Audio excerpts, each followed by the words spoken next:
आज हम लोग पढ़ेंगे उत्तर मुगल काल। आप मेरे साथ बने रहिए, मैं आपको याद करवा दूंगा, कोई कंफ्यूजन ही नहीं बचेगी। चलिए स्टार्ट करते हैं। आप लोग जानते हैं कि 3 मार्च 1707 ईस्वी को औरंगजेब की मृत्यु हो गई अहमदनगर नामक स्थान पर। इसको याद रखिएगा, कुछ एग्जाम्स में पूछे जाते हैं। तो औरंगजेब की मृत्यु कब हुई? 3 मार्च 1707 ईस्वी में अहमदनगर में औरंगजेब की मृत्यु हो गई। ठीक है। उसके बाद उसके तीन पुत्र कौन कौन थे? मुअज्जम, आजम और कामबख्श। ठीक है। 3 पुत्र मुअज्जम, आजम और कामबख्श, तीनों के बीच क्या हुई? उत्तराधिकार का युद्ध शुरू हो गया। उनमें से जो मुअज्जम थे, मुअज्जम उस समय अफगानिस्तान में थे। तो उन्होंने अफगानिस्तान से आके लाहौर में, जो कि भारत का ही उस समय हिस्सा था, जो अब पाकिस्तान में है, लाहौर में आके अपना जो है राज तिलक करवा लिया, राज्याभिषेक करवा लिया। किस नाम से? उन्होंने बहादुर शाह के नाम से अपना क्या किया?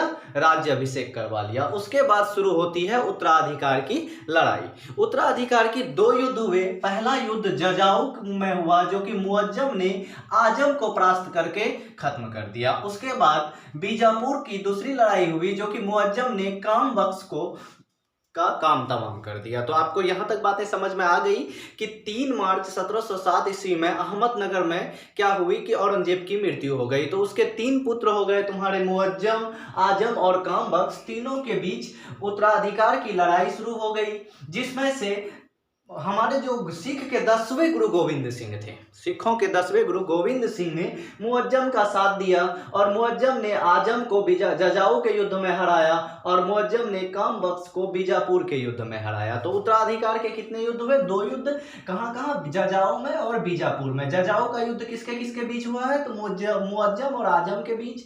फिर बीजापुर के युद्ध में अंतिम रूप से मुअज्जम ने कामबख्श का काम तमाम कर दिया, मतलब मार डाला। ठीक है। तो आपको बताया कि लाहौर में इन्होंने किस नाम से अपना राज्याभिषेक करवाया था? बहादुर शाह के नाम से। और इस समय जो बहादुर शाह यानी मुअज्जम लगभग 65 वर्ष के हो चुके थे, मतलब बूढ़े हो चुके थे। तो 65 वर्ष की आयु में 1707 ईस्वी में ये दिल्ली के गद्दी पे बैठा, और 17 से 12 ईस्वी तक शासन किया। 5 साल का एक छोटा सा शासन रहा इनका। तो इनको खाफी खाने, ध्यान दीजिएगा, किसने? खाफी खाने साहे बेखबर की उपाधि दी।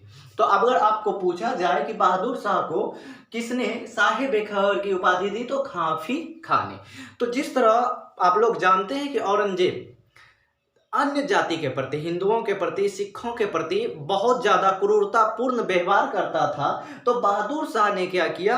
उनके प्रति थोड़ी सी मैत्रीपूर्ण व्यवहार कर दिखाई, और खास के मराठा और राजपूतों के लिए इन्होंने जो मराठा सम्राट संभाजी महाराज थे, मतलब साहू, जिनका नाम साहू भी है, उनको, जो कि उस समय मुगल के कैद में थे, उनको आजाद कर दिया। तो बहादुर शाह 1707 से 1712 तक रहे गद्दी पर। इनका मूल नाम क्या था? मुअज्जम। इनका यानी इनकी साथ किसने दी थी उत्तराधिकार की लड़ाई में? तो गुरु गोविंद सिंह ने। ठीक है। और इन्होंने संभाजी महाराज को आजाद कर दिया। इनकी जो नीति रही मराठों, राजपूतों या अन्य जाति के प्रति, बहुत अच्छी नीति रही। और गुरु गोविंद सिंह जो सिख गुरु थे, उन्होंने तो इनका साथ दिया ही था। उनके बाद दूसरी बादशाह 1712 से 1713, बस कम समय के लिए, 1 साल के लिए जहांदार शाह बनी। और जहांदार शाह को लोग सब जो है ना, उनके जनता लोग लंपट मूर्ख कहा करते थे। तो किस बादशाह को लंपट मूर्ख के नाम से जाना जाता है? जहांदार शाह को। साहे बेखबर किसके? बहादुर शाह को। किसने दिया उपाधि? खफी खान ने। ठीक है। तो लंपट मूर्ख लोग कहा करते थे इसको, क्योंकि इन्होंने अपनी राज कार्य में लाल कुंवारी नाम की, किसमें लाल कुमारी, किसी में लाल कुंवर नाम का दिया हुआ है, वेश्या को हस्तक्षेप करने की जो है छूट दे रखी थी। इसीलिए इनको क्या कहा जाता है? लंपट मूर्ख कहा जाता है। और जहांदार शाह एक तो लंपट मूर्ख जब थे, तो गद्दी पर कैसे बैठे? एक बहुत बड़े जमींदार थे जिनका नाम था जुल्फिकार खां। जुल्फिकार खां के ने इनको गद्दी प्राप्त करने में क्या की? सहायता की, जिस वजह से इन्होंने उनको जुल्फिकार खां को वजीर बना दिया। तो शॉर्ट नोट्स इसी तरह तैयार की जाती है, पूरा बुक नहीं। ठीक है। तो जुल्फिकार खां की मदद से उन्होंने क्या जो है यानी गद्दी प्राप्त की, तो उन्होंने उनको वजीर बना दिया। अब इनके समय में 2 खास क्वेश्चन ये है कि इन्होंने जय सिंह को मिर्जा राजा की उपाधि दी। पूछा जाता है कि मिर्जा राजा की उपाधि जय सिंह को किसने दी थी, तो जहांदार शाह ने। जय सिंह को मिर्जा राजा की उपाधि दी और मालवा का सूबेदारी इन्हें सौंप दिया। मालवा प्रदेश की सूबेदारी जय सिंह को सौंप दी और अजीत सिंह को जो है महाराजा की उपाधि दी। जय सिंह को मिर्जा राजा और अजीत सिंह को महाराजा की उपाधि दी और गुजरात की सूबेदारी इन्हें सौंप दी। और साथ ही साथ इन्होंने जजिया कर, जजिया एक प्रकार का धार्मिक कर होता था, धार्मिक कर जो कि गैर मुसलमानों पर लगाई जाती थी। मतलब अगर आप उनके राज्य में गैर मुसलमान होकर रहते हैं, निवास करते हैं, तो आपको एक प्रकार का कर देना होगा, रहने का कर, क्योंकि आप गैर मुसलमान हैं। उस कर को जजिया कर कहते थे। तो जजिया कर उन्होंने क्या किया, जहांदार शाह ने बंद करवा दिया। तो पहला बहादुर शाह 1705 जो है 7 से 1712, उसके बाद 1 साल के लिए जहांदार शाह। तीसरा जो शासक आता है फर्रुख सियर। इनका जो फर्रुख सियर को घृणित कायर कहते हैं, क्योंकि ये बहुत ज्यादा डरपोक बादशाह थे। तो घृणित कायर और ये फर्रुख सियर जो है सैयद बंधु। ये सैयद बंधु कौन है, आपने नाम सुना होगा, अब्दुल्ला खां और हुसैन अली खां। कौन नाम बता रहे हैं, अब्दुल्ला खां और हुसैन अली खां 2 भाई थे जिनको किंग मेकर मतलब राजा बनाने वाला, किंग मेकर के नाम से जानते हैं। तो उन्हीं सैयद बिंदु अब्दुल्ला खां और हुसैन अली खां के जो है सहायता से ये क्या है, फर्रुख सियर गद्दी पर बैठे। तो तीसरे बादशाह हुए जिन्होंने 1713 से 19 तक शासन की। तो अब इनको घृणित कायर कहा जाता। इसी के समय में ईस्ट इंडिया कंपनी, EIC लिखे, East India Company, sir John Shore के नेतृत्व में, जॉन सॉर के नेतृत्व में ईस्ट इंडिया कंपनी का एक ग्रुप भारत आया। ठीक है, उन्हीं के साथ डॉक्टर हैमिल्टन आए थे, जो एक डॉक्टर थे। उन्होंने इस बादशाह को मतलब फर्रुख सियर को कुछ स्वास्थ्य लाभ कराया, मतलब इलाज वगैरह कर दिया। तो इन्होंने क्या किया, मतलब फर्रुख सियर ने उनको मेगना कार्टा सौंप दी। मेगना कार्टा मतलब मेगना कार्टा कहा जाता है, यह अधिकार पत्र दे दिया कि आप हमारे यहाँ व्यापार कर सकते हैं। तो अगर आपको पूछा जाए कि किस बादशाह ने मेगना कार्टा जारी किया, तो किसने, फर्रुख सियर ने। किसे दिया था, जॉन सॉर को। अगर पूछा जाए फर्रुख सियर को किस अंग्रेज डॉक्टर ने स्वास्थ्य लाभ पहुंचाई थी, डॉक्टर हैमिल्टन थे। ठीक है, तो डॉक्टर हैमिल्टन ने इन्हें स्वास्थ्य लाभ पहुंचाया और खुश होकर इन्होंने जो है क्या की, व्यापार करने का एक अधिकार पत्र जारी कर दिया, जिसे क्या कहा जाता है, मेगना कार्टा भी कहा जाता है। तो 3 बादशाह हो गए, एक बार रिवाइज कर लेते हैं।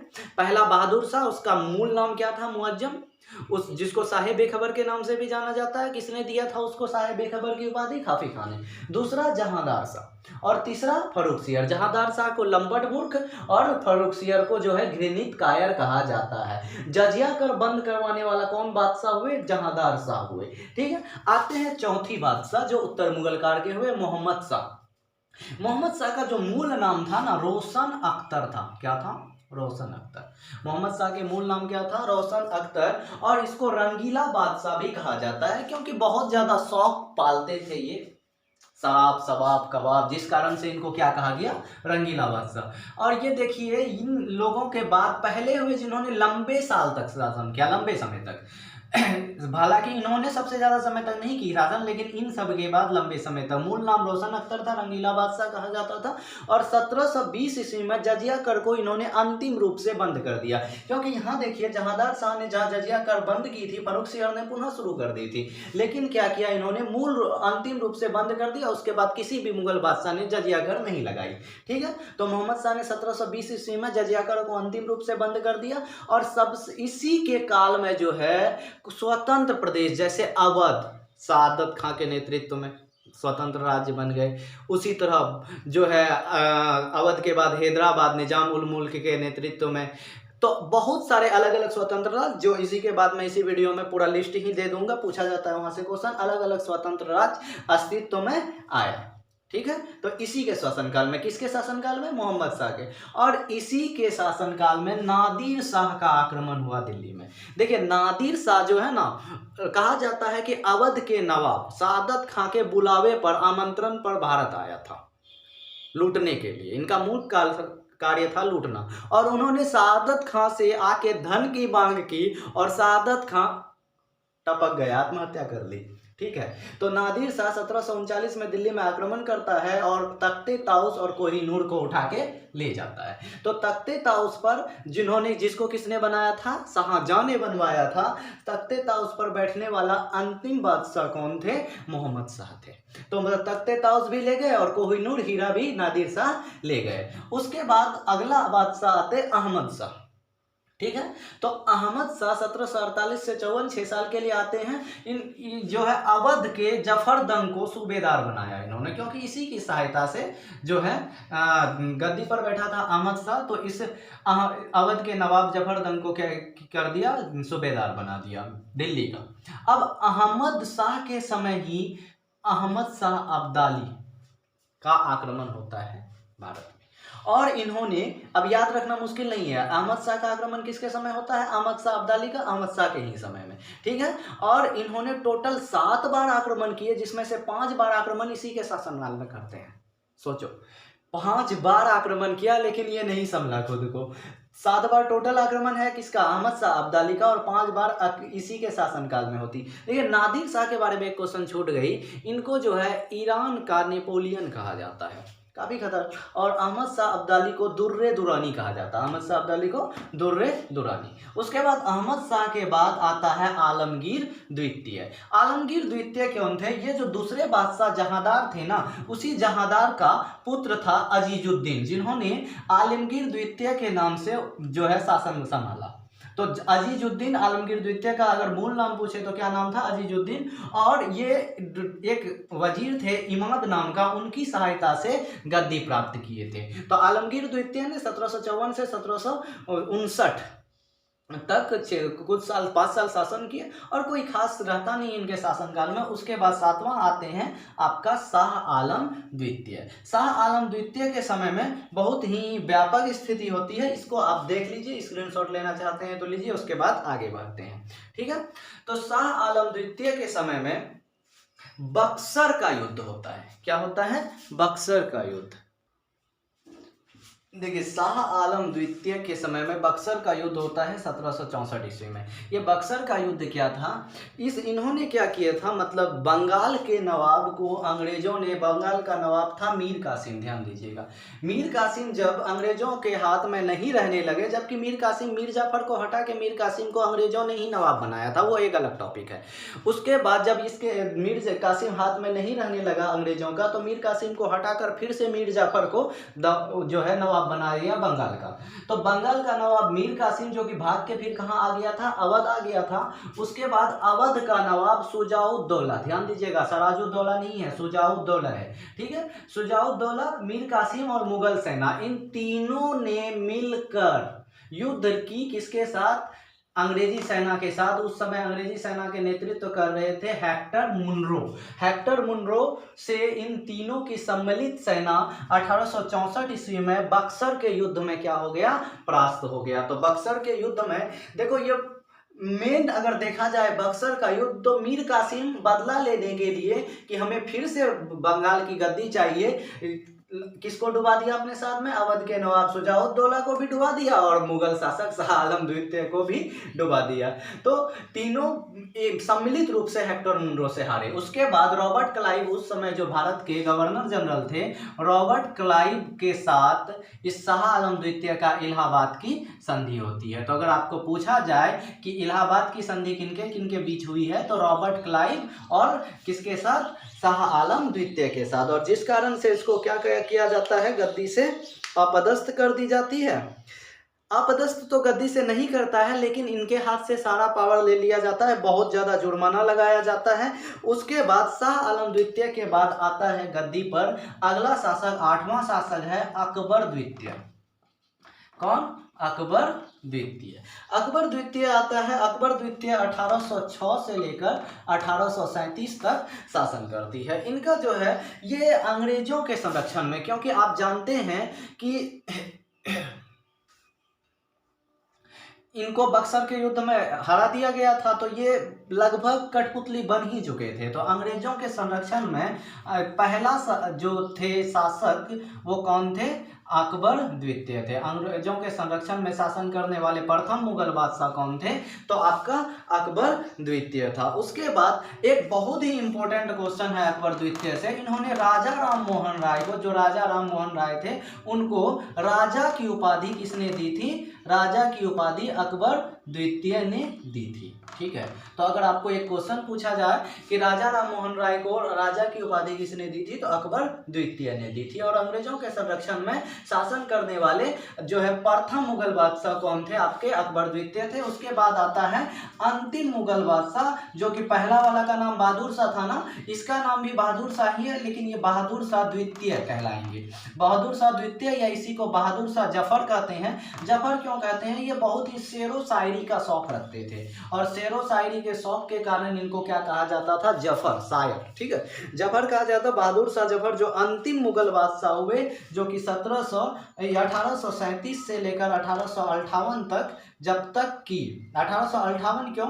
आप जानते हैं इसी बीच 1757 का सैनिक विद्रोह हुआ था, और उसके बाद बहादुर शाह जफर को रंगून भेज दिया गया था पकड़ के, और 1862 में रंगून में, म्यांमार जो है वर्तमान म्यांमार का एक शहर है रंगून, वहां उनकी मृत्यु हो गई थी। किसकी? बहादुर शाह द्वितीय या बहादुर शाह जफर की मृत्यु कब हुई? 1862 ईस्वी में। और अंतिम मुगल बादशाह आपका क्या है? बहादुर शाह द्वितीय या बहादुर शाह जफर कहलाता है। और जफर क्यों कहते हैं इनको? शेरो शायरी का बहुत शौक था। इनके बारे में दो खास बातें हैं। प्रसिद्ध शायर मिर्जा गालिब जो थे, वो इन्हीं के साथ दिल्ली में रहते थे, बहादुर शाह जफर के साथ। इनको भी शेरो शायरी का शौक। और प्रसिद्ध शायर मिर्जा गालिब किनके साथ रहते थे? इसी के साथ रहते थे। दूसरी एक बात है कि लाल किला में स्थित एक हीरा महल है। ठीक है, और हीरा महल, लाल किला में जो स्थित हीरा महल है, उनका भी निर्माण किसने करवाया था? बहादुर शाह द्वितीय अर्थात बहादुर शाह जफर ने करवाई थी। तो ये कुल मिलाकर टोटल 9 होते हैं तुम्हारे, और भी इसमें 2 है बीच में, वो बहुत ही 2-3 महीना के लिए आता है, रफ़ी उद दर्जा और रफ़ी उद दौला नाम के 2 शासक, 3 महीना 4 महीना के लिए, तो उनकी गिनती नहीं की जाती है। मुख्य रूप से टोटल 9 शासक हुए उत्तर मुगल काल में। और उसके बाद आप जानते हैं कि ये जो 1858 में आ जाता है भारत शासन अधिनियम सैनिक विद्रोह के बाद, और डायरेक्ट सत्ता किसके हाथ में चले जाती है? अंग्रेजी सरकार के हाथ में, ब्रिटिश पार्लियामेंट के हाथ में चले जाती है सत्ता, और उसी के मतलब नाम से यहाँ पर वायसराय जो है भारत में शासन करने लगता है। तो आपको यानी 1858 तक, कहाँ से? 1707 औरंगजेब की मृत्यु से लेकर 1858 तक का जो काल रहा, इनको क्या कहा जाता है? उत्तर मुगल काल कहा जाता है। मैंने आपको बताई थी कि किस किस शासकों ने कौन कौन सा स्वतंत्र क्षेत्र की स्थापना की, वो लास्ट में मैं लिखा दूंगा, तो चलिए उसी को लिख लेते हैं। आपको बताया कि चौथे मुगल बादशाह मोहम्मद शाह, कौन? मोहम्मद शाह, जिनका मूल नाम क्या था? रोशन अख्तर। अभी बताया के समय में कुछ क्या हुआ, राज्य अपने आप को स्वतंत्र घोषित कर लिए। तो अवध का स्थापना सआदत खां ने करवाई, और सआदत खां के बारे में अभी बताए कि ये नादिर शाह को आमंत्रित करके बुलाता है। नादिर शाह जब इनसे धन ले मांगते हैं तो आत्महत्या करके मर जाता है। ठीक है, तो उसके बाद हैदराबाद का स्थापना चिनकलिज खां ने की है, और बंगाल की स्थापना, ये चिनकलिज खां का ही नाम है निजाम उल मुल्क। ठीक है, और बंगाल की स्थापना मुर्शिद कुली खां, कर्नाटक की स्थापना सातुदुल्ला खां ने की। रुहेलखंड में वीर दाऊद और अली मोहम्मद नाम के 2 भाई थे। उसी तरह भरतपुर में चुरामन सिंह और बदन सिंह नाम के 2 भाई थे। ये स्वतंत्र हुए राज्य किसके समय में? मोहम्मद शाह के समय में, जिसको रंगीला बादशाह भी कहा जाता है। और नादिर शाह के भी आक्रमण किसी के समय में हुआ था? उसी के समय में, रंगीला बादशाह यानी मोहम्मद शाह के समय में। और नादिर शाह ही क्या हुआ? तख्ते ताउस को और कोहिनूर हीरा को लेकर गया। तो मोहम्मद शाह के बारे में बहुत सारी क्वेश्चन बन जाती है, ये कै नंबर के बादशाह थे? 4थे नंबर के बादशाह थे। ठीक है, ये तो इनका स्वतंत्र हो गया इनसे ये सब राज्य, जो कि आपको याद कर लेनी है। उसके बाद अगला की बातें क्या थी कि इन्हीं के समय में नादिर शाह का आक्रमण होता है, जो कि तख्ते ताउस लेकर जाता है। और पूछा जाता है तख्ते ताउस पर अंतिम रूप से बैठने वाला बादशाह कौन थे? तो मोहम्मद शाह ही थे। ठीक है, तो इस तरह से हम लोगों का उत्तर मुगल काल पूर्ण रूप से समाप्त हो गया। मिलते हैं जस्ट नेक्स्ट वीडियो में। आप लोग बताइए क्या पढ़ना चाहेंगे।